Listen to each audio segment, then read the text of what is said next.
what you unfortunately know as religion in the world today is just somebody's belief systems.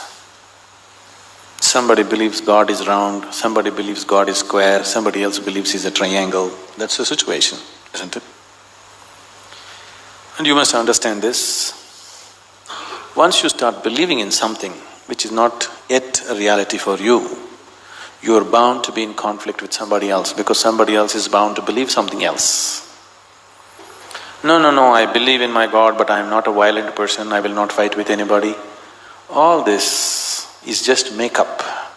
If they provoke you sufficiently, you will fight. Like, for example, let's say you believe God has 4 hands. I believe God has no hands. These are 2 belief systems. Tomorrow, out of your love for God, you put a 100 feet tall statue in Coimbatore city, of course with 4 hands. But suddenly I feel so hurt. These 4 hands look so ugly because God actually has no hands, because that's my belief. So tonight I will go to that statue, I don't intend to cause any damage to your God, just to make him the way he really is, without hands. So I just cut off the 4 hands. Tomorrow what will happen to you? You want to cut off my hands, isn't it? Simply because you believe one thing, I believe something else.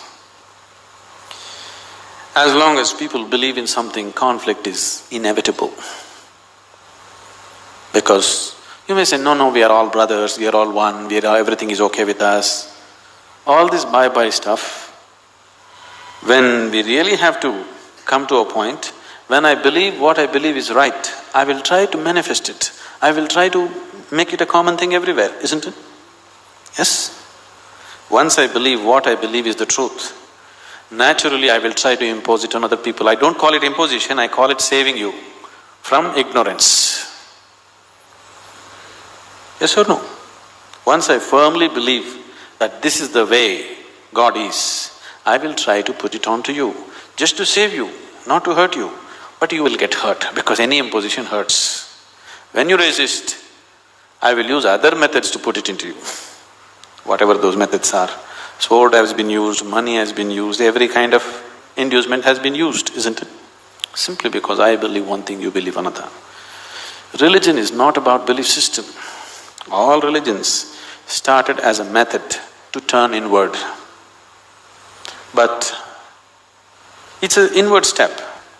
An inward step can be taken only by an individual, isn't it so? It's a very intimate thing, something very, very concerned with only with you, nothing else to do with anybody else. But when people try to organize this inward step, naturally it gets distorted. Now we want to do our religion on the street. Religion cannot be done on the street, it can only be done within you. If you become truly religious, you must be beyond any kind of conflict, isn't it? Both within and outside. That is the whole crux of the religion, isn't it? But today religion means conflict. If you utter the word religion, you're talking generally in terms of conflict that is happening in the world, isn't it? This is because you have reduced an inward step into your set of beliefs. Because if you have to take an inward step, you have to transform yourself. If you have to believe something, you don't have to transform yourself. You can do whatever nonsense you want and still believe God is up in the heaven, isn't it? Yes? The crudest people, the cruelest people on the planet have always been talking about God, isn't it so? Yes or no? All the warmongers in the world have been talking about God, isn't it so? And God has been helping them. See, the moment you believe something, you have a new kind of confidence. That's the biggest problem. When idiots become very confident, the world is in danger.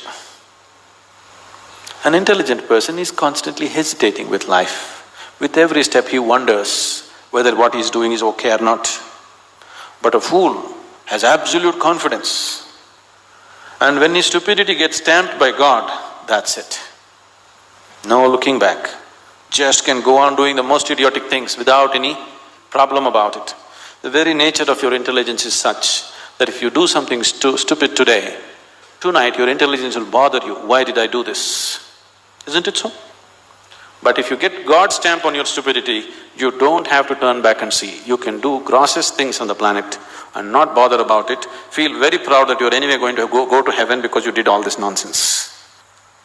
There is no experiential dimension, you're just believing something. Once you believe something, your belief and somebody else's belief are bound to clash somewhere. The conflict in the world is not between good and evil, please see this. Though people always claim it is so, it is not true. It is always one man's belief versus another man's belief. So religion has become a problem because we have reduced it into just a set of beliefs. If it was experientially true that you really felt God, then could there be conflict?